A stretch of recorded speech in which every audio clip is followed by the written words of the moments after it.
got a strap down. Look in the mirror. Think about it. Thoughts of a scholar. Yeah. We out here looking for a better way. This world raising renegade. Come on.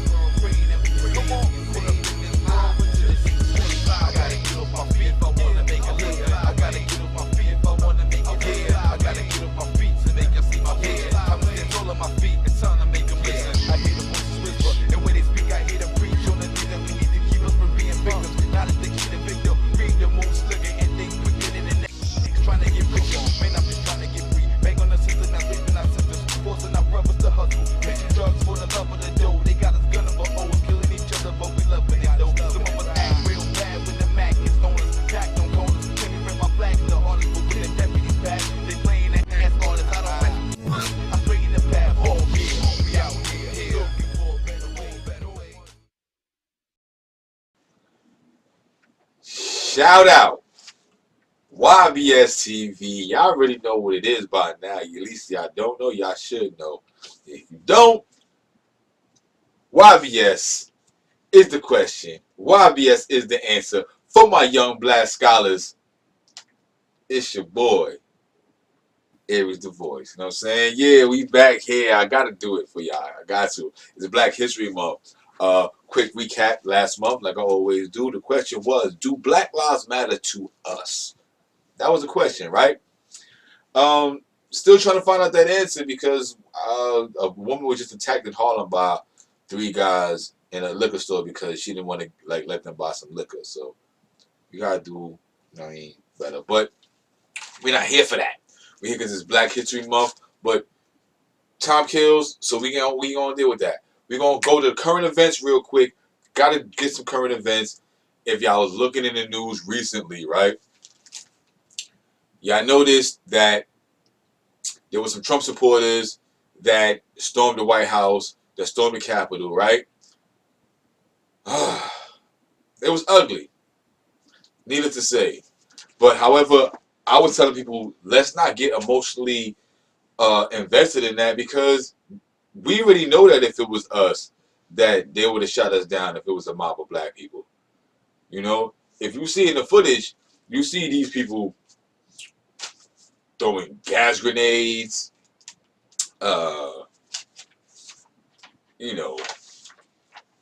coming armed with guns. You see in the video they were chasing the black officer up the steps, which a lot of people got on the black officer for, but I'm like, come on, man, he's just doing his job.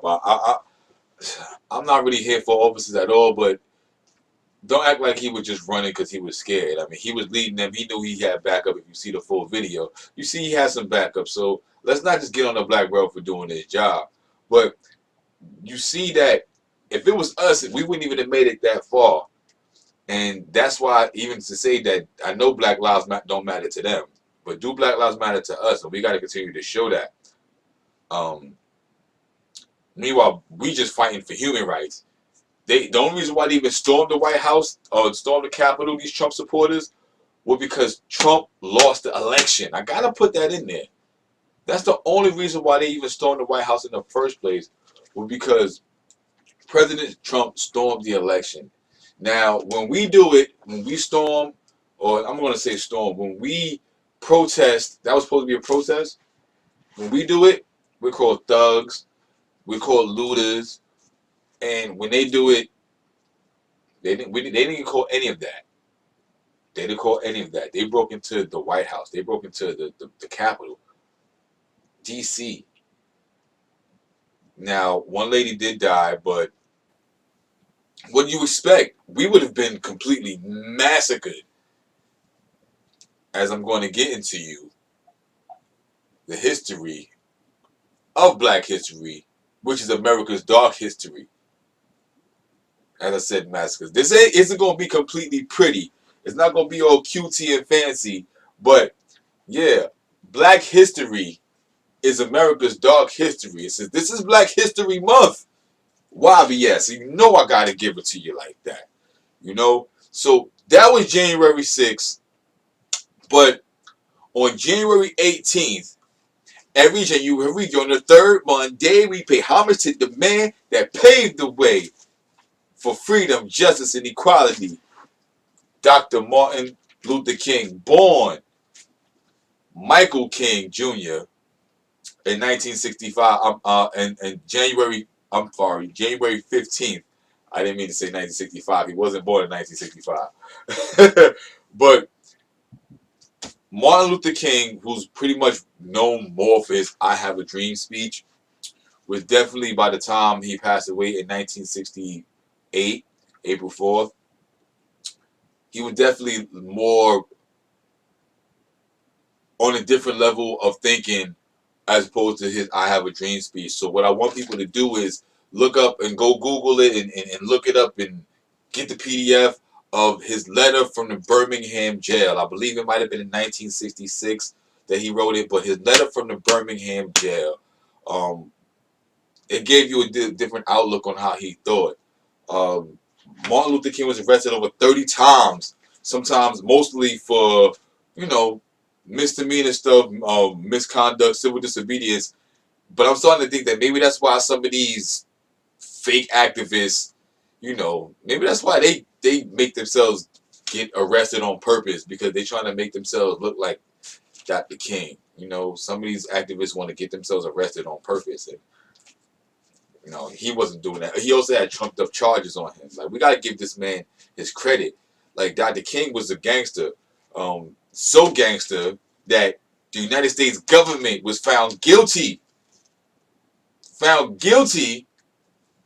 of his assassination, of being involved in his assassination, the conspiracy to kill him. Not just to say hearsay, to say, you know, how our leaders are normally killed by the government because we know of the fear of a black messiah. So my black kings and queens, I want you to know that they fear you. They fear us. They fear us. The world fears us, but it's because of the strength you have in you. But so yet the fear of the black messiah caused the United States government. And I'm gonna just give y'all the facts. I'm gonna give y'all the facts, okay? How about this? In 1999, there was a case, the MLK trial, in which 12 days of testimony by over 70 witnesses about the involvement of the FBI, U.S. Army intelligence, and the Memphis police and the mafia was so convincing that after only 2 hours of deliberation, the jury found all the government agencies guilty in the conspiracy of the assassination of Martin Luther King Jr. FBI, United States Army, and also this guy Lloyd Jowers, who was the restaurant owner of a restaurant that was near the hotel that he was killed in, the Lorraine Motel, that he was murdered in on April 4th. I'm sorry, April 4th, 1968. I'm sorry, I said April 4th. April 4th, 1968. We have to remember these dates. Before he died, it was known in a conversation that he had with Harry Belafonte that he was known to have said that he feared that he integrated his people into a burning building. He felt like he made a mistake integrating. Maybe we should have stayed by ourselves. Who knows? We'll never know now. But I know that integration played a part in taking down something else also. We'll get to that a little bit later, you know. But also in the current events, because I don't want to stray off too much. This ain't Black history, but it's history going down. Like I said, American history is black. Black history is America's dark history. Excuse me. I'm trying to stay on point with y'all. But so much facts, I got to get to it. The election has happened. We have a transition of power. We have a new president. People are joyous and happy. I have 2 questions. Okay, we went from Trump to Biden. Black people, I got 2 questions. 2 questions for you. 2 questions, matter of fact. 2. 1, what do we expect? Or what are we supposed to expect from a new president? Or what should we have expected from any president? And 2, why do we always go crazy over a new Democratic oppressor as if they're going to save the world for us? I just don't understand this. Like, I don't. If you look at this slavery chart and you see why this is the reason why we still fight, well, we need to fight for human rights instead of civil rights. Look at the slavery chart that's going to pop up where it shows you in this chart that pretty much we were still enslaved, if you not just talk about in bondage but by laws during the Jim Crow era up until 1964-65. And Martin Luther King was killed in 1968, as I told you. But 1964-65, and the only reason why that is supposed to be the supposed time we were supposedly free is because the Civil Rights Act of 1964. And in the Civil Rights Act of 1964, it pretty much got rid of segregation and the Jim Crow laws, like the black codes. Look up the black codes. Like I said, it's a lot of information. I'm trying to impact in 30 minutes. Look up the black codes and a lot of the Jim Crow era laws that still kept us enslaved, even though it wasn't in bondage. So the Civil Rights Law of 1964 pretty much supposedly freed us. So 1964 to 2020, congratulations. Well, we got 56 years of freedom. Congratulations, we made it. If you got parents that are 56 years old or older, give them a hug because that means they pretty much were still in bondage. Legally. Maybe not like this, but legally. You know? I'm going to give y'all a couple of facts on how this is our country. You know? Some facts on slavery, and I'm not talking about how we were beat and how. No. I'm talking about how this is our country. Okay, let me let you know some facts that may not be in your history books. For one, America wanted its independence from Britain mainly because of slavery. It's because of us that one of the main reasons that the American Revolution happened. Yes, the North definitely wanted to break free. The southern plantations didn't want to break free. They may not want to tell you this. The southern plantations did not want to break free. Why didn't they want to break free, Aries? I'm going to tell you why. Because the cash crop, which was what? Cotton, was predominantly sold to the British. So it made no sense for the South to want to relinquish British control or any kind of ties with Britain because that was the main people who was consuming the product. So it made no sense. It wasn't until 1775 in the UK where a law came down where now you cannot hold any unwilling slave that the South said, oh no, we don't want that to trickle down to us. We want to be able to hold our slaves whether they want to be there or not. That was when they decided to join the North. That was when they said, you know what, we need to get away from Britain because we need to keep our slavery. You know? So like I said, look, I am black. BLAQ. I am building leadership and answering questions. And that's what we're doing today. YBS. This is some truth right here. And guess what? Why was 1775 important? Because guess what happened the next year? After 1775, when the UK said the no unwilling slaves can be held. 1776, independence. They said, we out of here. 1 year later, it only took 1 year after that law that they were gone. Coincidence? I think not. YBS. Another fact, just to give y'all a heads up on why the country is pretty much based upon us and based on the backs of our free labor. Until the Civil War, which went with the Civil Rights Act and, well, not the Civil Rights Act, but until the Civil War, which effectively supposedly ended slavery, the South was the richest region in America. Why? Because of the same trade that I was telling you about as far as dealing with cotton. The South had, because of the cotton gin, which was invented by a black man, they gave it to Eli Whitney, but it was invented by a black man. Because of the cotton gin, it made banks, some of the plantations on the Mississippi banks, it made them some of the first millionaire plantations in America, based off the backs of us and the ingenuity of us. Have we been getting 1 red cent? No. Why is that important? Because there's still a wealth gap that exists right now where some of these major wealthy people, and I got some names for you real quick. Hold up, wait. Don't think I didn't come with names. YBS, let's get it. J.P. Morgan Chase, Lehman Brothers, New York Life. Some of these names might sound familiar. These were names that were started based off of slavery. These are some of the richest families that were based with slaves or slave labor. Do you think that any of the families that worked to build this wealth got any money from that? Generationally, how do you think the impact of that weighed and made a gap that still to this day has not even been close to being equal? This is why the fight for equality is almost a mute fight. We need to fight for human rights, as I continue to say, because we're not going to be equal. They're showing us we're not going to be equal. What happened in the White House in D.C., I'm sorry, in the Capitol, showed us it's not equal. When we're protesting just not to get killed, and we're still getting killed, and they're calling us thugs. They're calling us looters. So when anybody tells you to go back to your country, let them know we built this. So Black History Month lets you know this is our country. We built this.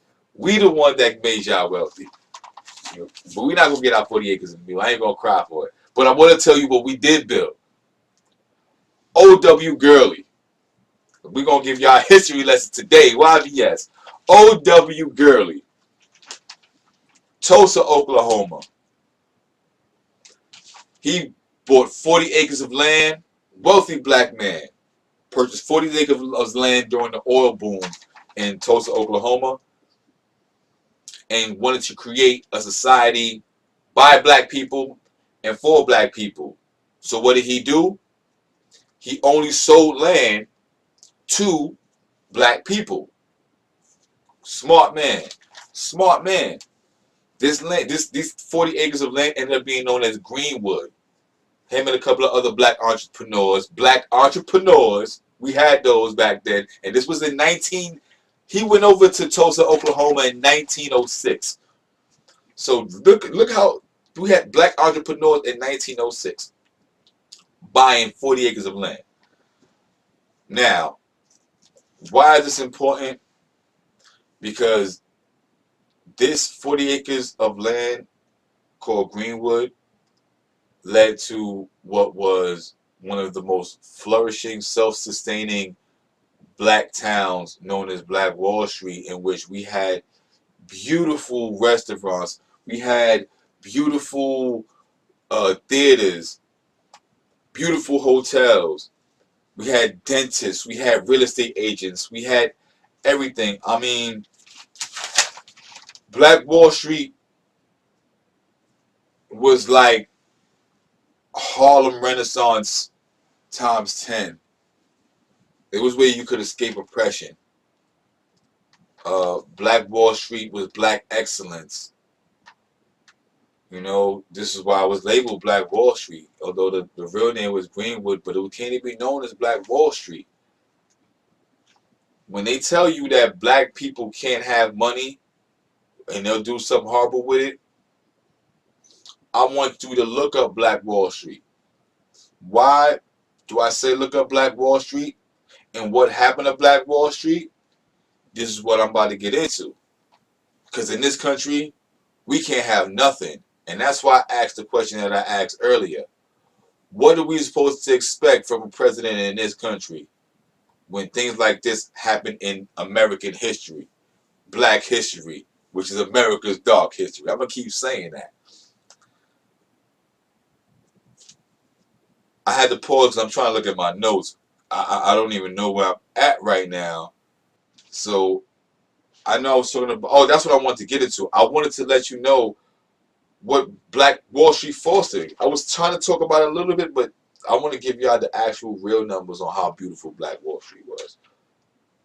Black Wall Street fostered 600 black businesses, 21 churches, 21 restaurants, 30 groceries, 2 movie theaters, 6 private airplanes, 1 hospital, 1 bank, and its own school system. Tell me that's not black power. I want to. I want to wave my RBG flag, man. Tell me that's not Black Power. In 1900s.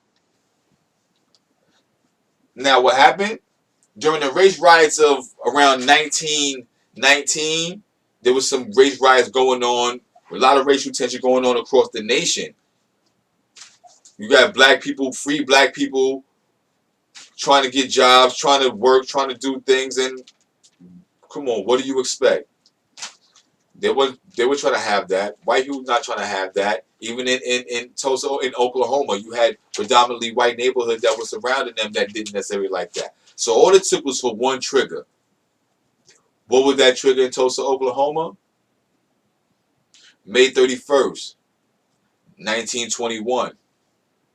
This beautiful black town.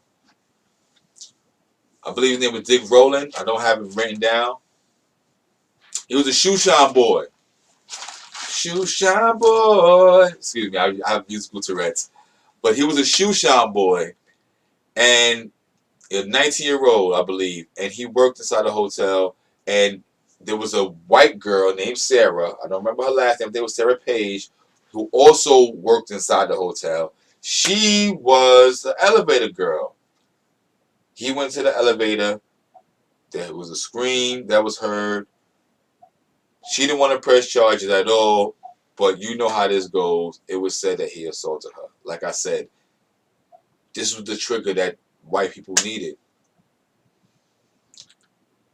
They came down to the jail pretty much in like a lynch mob. You had hundreds of white men armed coming down, screaming all types of things. Who knows what they were screaming? I wasn't there. But you got a bunch of armed white men coming down that's mad because they feel like a white woman was assaulted by a black man. And we already know what's happening to our people at that time. We don't have to use our imaginations. So, upon hearing what was going on and hearing that these white militia men were coming down to the precinct, possibly to try to lynch this man, this young boy, of course, some angry black men came down there and said, no, we're not trying to let that happen. Words were mixed. Things happened. And next thing you know, you have another race, what they want to call a race war, a race riot. But it wasn't a race riot. It was a massacre. It was a massacre. It would be a race riot if it was a fair fight. But it was known and said that there were airplanes dropping turpentine bombs on office buildings and churches and schools. That's not a fair fight. So you know that the government probably was helping to burn down this town.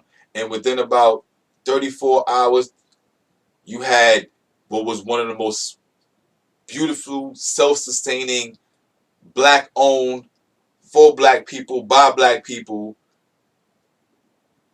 establishments, economic systems in which the dollar circulated 19 times before it left the community, burnt down. The numbers were said to be between 150 and 300 dead. So those who didn't flee from the time when they first had the gunfire, because the gun battles were overnight. This happened from May 31st to June 1st, pretty much.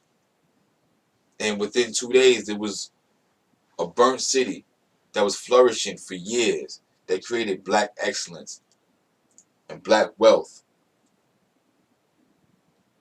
And you wonder why we continue to fight.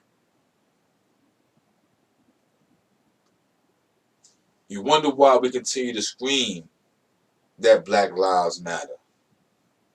Because even when we have and we do for ourselves, this government will take what we have and take any excuse to burn it down. Now that case, they wanted to maybe want to use that case, but let's be honest. They just wanted to trigger that. Like I said, it was already said that the United States government is guilty in the murder of Dr. Martin Luther King. Guilty in assassination. So we know that the government is pretty much behind almost anything that's against our black people. But what I do not want us to do is to forget what we came from. I don't want us to look at these things as sad things, even though it's sad news. This is our history. But I want us to remember not the burnt down Black Wall Street. I want you to remember that we had Black Wall Street. And the reason why I brought the integration part earlier about Martin Luther King, because Greenwood did build itself back up. But you know what the funny thing that destroyed it is? Once it was built back up into its own economy? Integration. Once they started integrating, so it was funny that Martin Luther King's premonition actually, it came to pass before he even realized it. He didn't look back into his past. And this is why we have to look back into our past. So that way we don't continue to make the same mistakes. And that's why I said we can't continue to praise these presidents that are not for us. Look at the OW girlies, you know, and let them know that we have what it takes to continue to do what we need to do. We're not going to just take our money in and blow it. The blueprint is there. And so, honestly, I wish I could give y'all so much more information, but I only have so much time. So, what I'm going to end up doing is give y'all the quote of the day, which is from El Hajj Malik Shabazz. No Negro leaders have fought for civil rights. What do you mean They by have fought? begged for civil rights. They have begged the white man for civil rights. They have begged the white man for freedom. And anytime you beg another man to set you free, you will never be free. Freedom is something that you have to do for yourselves. And until the American Negro lets the white man know that we are really ready and willing to pay the price that is necessary for freedom, our people will always be walking around here second-class citizens, or what you call 20th century slaves. What price are you talking about, sir? The price of freedom is death. I couldn't have said it better myself. That's why I had to have my mentor, who I've never met, but has played a big role in my life. Had to have his words say to you. What I can say to you is, for one, like I said, I wish I had some more time. I was trying to rush to give y'all information. I have so much more that I couldn't even really get to. But what I can get to is, if you strive for knowledge and you're on a quest for freedom, I got one question for you. YBS. That's the question. And the answer. AreaTheVoice@gmail.com. Blacksburg on IG. YBS Pro Media. Yeah.